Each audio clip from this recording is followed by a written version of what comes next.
Welcome to this latest edition, this abbreviated edition of the Ril Dil podcast. I'm with Cyril, Gerald-Quinn, taking you here on this abbreviated edition of the podcast. Of this podcast, won't be with you too long, but a few things going on in regards to the NBA. Of course, glad to be with you from my YouTube page, from my YouTube streaming live from my YouTube channel, Real Deal Podcast. Of course, the NBA is front and center. Milwaukee Bucks, as all three games have been postponed. This started with the Milwaukee Bucks refusing to take the floor, refusing to play in response to the shooting of one Jacob Blake, who was shot seven times in Kenosha, Wisconsin, seven times with his back, in the back by police officers. So this is in response to that. You kind of saw this coming from last night. If you heard Doc Rivers' speech, not speech, in the post-game press conference, a very passionate, emotional speech on the state of, basically of race in this country in regards to, the fear, basically fear of the police and what's going on with the police.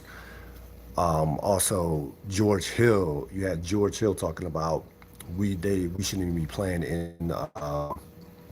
Yeah, George Hill mentioned, you know, either it was I don't think last night. I think it may have been the night before.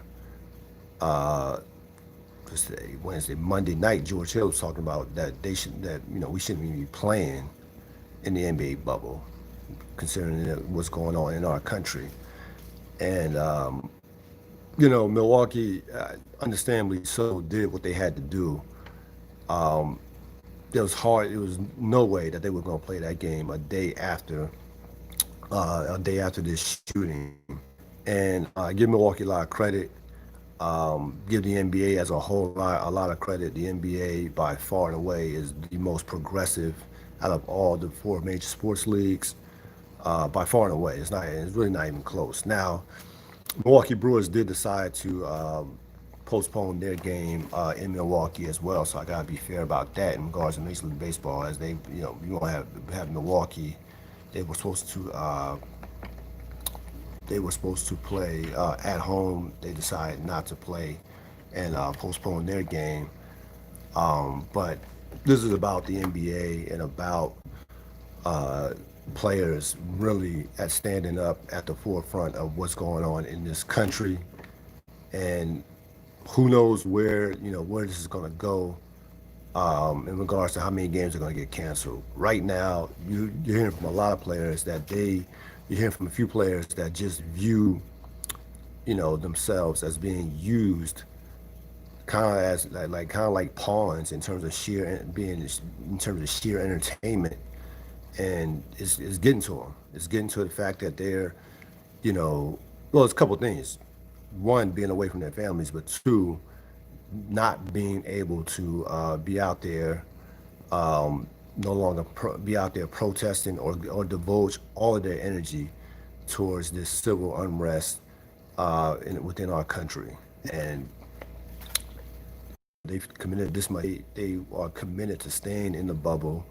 They probably will tell you that they've made this amount of sacrifices with their families, and they've come this far to where where some of these teams are on the cusp of being in the conference finals, and you have some like the Boston Celtics and the Toronto Raptors who are already in the conference semifinals. Excuse me, semifinals. So I don't expect that the season will be shut down behind this, but I do expect that you're going to see some players make some demands out of the NBA and make some, and these players. Listen, this is a new generation of players in regards to being, you see what LeBron's doing with his voting campaign. You see other players these guys are not afraid to speak out. They're not afraid to speak out. They are not afraid to go against the grain. They don't care about what's being said to them by, you know, different politicians who are going to use this against them in regards, and they're going to use this to try to get themselves reelected or elected in 2020, with the election being right around the corner. The players don't care. I mean, these players just don't care about that. These players they're gonna stand up for what they believe in.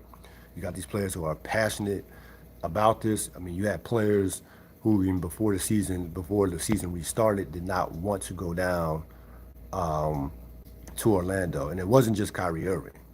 It was a number of players. You know, Avery Bradley, Dwight Howard, to name a few, George Hill. It was a number of those players that were on those calls. I mean, I know Kyrie Irving got all the attention, but he was not the only one, not by a long shot. So now the question is, what is next in regards to the NBA? And I'm not even talking about in terms of the season being continued or completed. I'm fully confident that the season will be completed, and that more than likely you will have, unless Corona just destroys everything and shuts it down from that standpoint. Which, by the way, the NBA has done a phenomenal job at that. They've been up to this point. There have been zero positive tests within the bubble, which and they should be applauded for that. But if Corona doesn't shut the bubble down, then more than likely you're going to see a champion. You're going to see a champion crowned in another, in another month or so, a month and a half or so. But the bigger issue is in regards to this is what is going on in our country, what is going on in Portland, Oregon, what's going on in Wisconsin. You saw the video, saw a guy, 17-year-old white man, young man with a AR-47, I believe, or AR-47 or AR-17, come out of nowhere in the streets, in the middle of the streets, and shooting at protesters. Police just drove past them, even despite the fact that they were even protesters saying, he's shooting, drove right past them. He went home. He got arrested today, but was allowed to go home last night and slept in his own bed, and got murdered two. He murdered two people and shot another one. And then even before that, there's video of the cops with that same dude talking about, basically treating them as they were like junior G man or something, or extension of the police. Giving them water, and you have a number, and there was an article in the Atlantic a couple months ago, maybe last month. There are a number of these groups who are infiltrating these protests and are going out there and feeling like they are trying to be vigilantes and try to do the jobs of the police, or try to be an extension of the police by going after protesters. So that is nothing. This is nothing new. This guy just took it to the extreme by shooting protesters. And getting back to players don't want to feel like they don't. The worst thing, players want to win.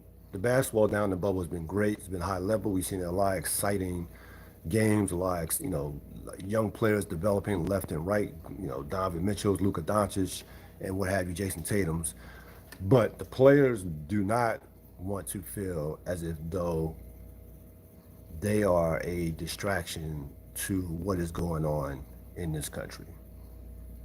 They don't want it. They really don't want any part of that. A lot of these players don't want no part. Do not want a part. Do not want to be a part of that narrative whatsoever. And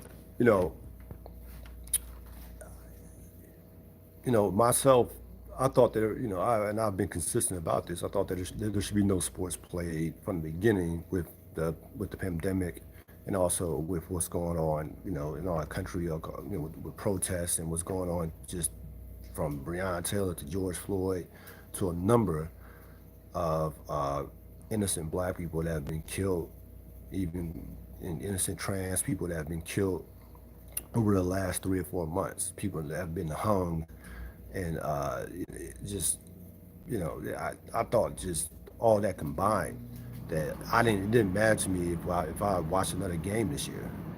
And this is you're talking to somebody who follows sports, basically, follows sports with a passion, Ril Dil podcast. It's a sports and pop culture podcast. But players want no part of that narrative. Players want to feel like um, players want to feel like their voices matter. They want to feel like they want to stand with the people who are out there fighting for social injustice and fighting against systemic racism. They want to be all in. And you got a lot of these players. You got a few of these players, a number of them down there who are conflicted in terms of being down in the bubble and playing basketball while all this is going on. Despite the fact that they have a platform, post-game press conference, the uniforms, taking a knee before during the national anthem, despite all of that, you still got a lot of players that don't feel good about being down in Orlando. So I think if I were to guess, I don't think there'll be basketball probably tomorrow. I think they'll probably get back to work or get back to playing on Friday, but I don't think there'll be basketball tomorrow either. As well, again, I could be dead wrong, but got a lot of angry players right out there right now. Doc Rivers, coaches included, in regards to the NBA. And again, the NBA is heads and shoulders above anybody else, above anybody else in terms of sports league, in terms of how they're dealing with this and how they dealt with this. Period. They are heads and shoulders above everybody else. So we will see. We'll see what happens in regards to this. Again, Major League Baseball. You had the Milwaukee Brewers postponing their game against. I forgot. I think they were playing Cincinnati. I'm looking to check that now. Who Milwaukee was playing? Uh,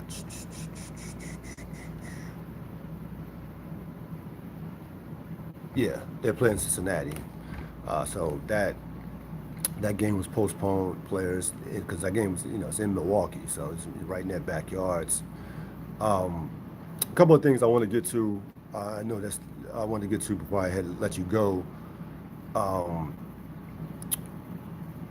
I don't know if an apology is in order, but I kind of felt bad last night, and I'll tell you why. Paul George uh, did his post game press conference. Paul George last night in where was a part of that Clipper route where they just embarrassed Dallas by 44 points. Was it 154 to 111 or 43 points? Just scored the most points in the history of their franchise.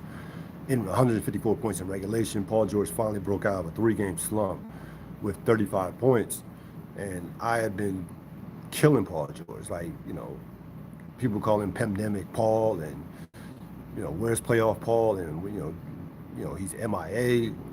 Let's put an APB out for Paul George. And Paul George comes out yesterday and last night says he was in a dark place. Uh, Before Game 4, the night before the game, you had Doc Rivers speaking to him in his hotel room, apparently, trying to get his spirits up and trying to get him. It's not even so much about basketball. Probably trying to see how he was doing as a human being, more so than a basketball player. Though the production doesn't hurt, certainly from your second best player. But I really felt bad, considering that what he said is being in his bubble caused him anxiety, probably slight depression, being away from his family, and saying that he was in a funk in games 2 to 4. He was in a three-game funk. Had a decent game. He had a decent game one, but it was in a three-game funk to where he just was completely checked out. And this is a guy who is one of the top 10 to 12 players in the world, a perennial all-star, a guy who is on a team as a legit, who is my favorite to win the championship this year, despite their struggles with the Dallas Mavericks in this playoff series. And this is kind of a reminder of mental health out here is real. Mental health does not discriminate against black, white. You could be Latino, you could be rich, poor. It doesn't matter. Mental health affects everybody. So I think we have a tendency to believe that, or to think that just because Paul George makes tens of millions of dollars and is probably worth well over $100 million in terms of his last contract, and has all the money that all the money in the world, that means something in regards to his mental health, being down there isolated in the bubble, away from his family, away from his home. No, man, the money really doesn't mean anything at that point. The money cannot buy the peace of mind that the money cannot hide you from depression. Can't get can't get you out of that dark place. And because if it did, Paul George this wouldn't be a story. So I kind of felt a little bad about that in regards to, because I was killing Paul George. I mean, what's going on? Like, Paul George he hasn't been a great playoff player, but he's been a decent playoff player. His career average about 20 points a game. He's had some big series. He's had a couple of years where he averaged 28, 27, 28 points a game. He's been a pretty good playoff. He's not been playoff Paul. He shouldn't never gave himself that name. But it doesn't surprise me him coming out and saying that, because he was in a funk that he was a bad player. He wasn't just in a slump. He was he probably was the Clippers' eighth best player in the last 3 games. I mean, he was hard. I mean, before last night, for that 3 game stretch, he was a horrible player. He was shooting like 29% and couldn't throw it in the ocean. So you had that going on. Also, of course, this past weekend, last Friday, you had the Nas album coming out. Um, Nas back with King's Disease. It is a phenomenal piece of art. It's a masterpiece, especially if you're my age. I mean, it's music for everybody, but especially if you grew up listening to Nas and Jay Z and that gang of rappers, and Biggie, and that '90s gang with Method Man and Wu Tang, that whole era. This is I think this is his best album since Stillmatic. I'll say that. I'm not gonna say it's his best album, but this is his best album since Stillmatic, without question to me. Um, Nas has been doing a lot of interviews lately. I heard him on the Breakfast Club yesterday. Did about an hour interview, and found it curious that he said that the Kanye album that came out 2 years ago was a rushed project. A lot of people didn't like that. A lot of people didn't like that album. I love the album. I love Nasir, that album. I think I listened to it a lot. Only 7 tracks. I had no problem with that album, but apparently a lot of diehard Nas fans, or a lot of people in the hip hop community, were not feeling that album. And I guess in some ways is a way to blame Kanye. But he talked about. I mean, he wasn't throwing Kanye under the bus, but he talked about the fact that Kanye was so busy that they didn't get a chance to work closely, real close together, to the point to where felt like the project was rushed. And again, I don't think he's blaming anybody. I think he's more of a case of circumstances. But go out there, stream King's Disease. It is it's an album that it's a classic album. It has about at least, you know, it's a quick album, about 40 minutes. The pacing, the production, Hit Boy, the production is just insane. I mean, I think it could be maybe his best produced album. I will say that it might be his best produced album. Maybe outside of Illmatic, maybe his best produced album. But you know, Nas is you know, Nas is an interesting place because you come out with a classic album at the age of, I think Nas is like 48. I think Nas is younger than Jay Z. Jay-Z just turned 50. Nas is about 2 or 3 years younger than Jay Z. I want to say Nas might be 50. Well, not Nas is 48, 49. But he's coming out with another project with Dr. Dre. I don't know if that's dropping for the years out, but it seems like Nas is in a place where he's about to hit this nice another sweet spot in his career.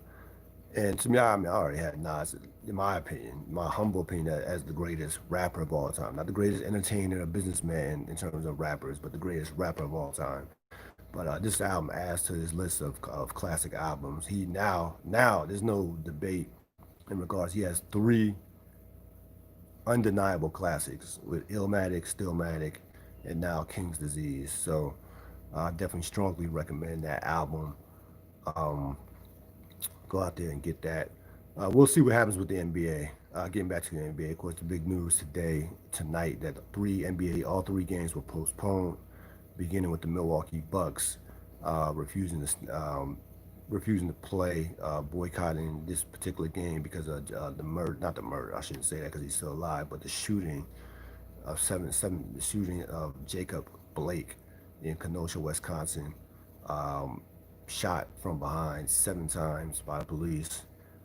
So give Milwaukee all the credit in the world. We know that organization is a progressive organization with their ownership, and very interesting to see what the players do next in terms of demands that they make.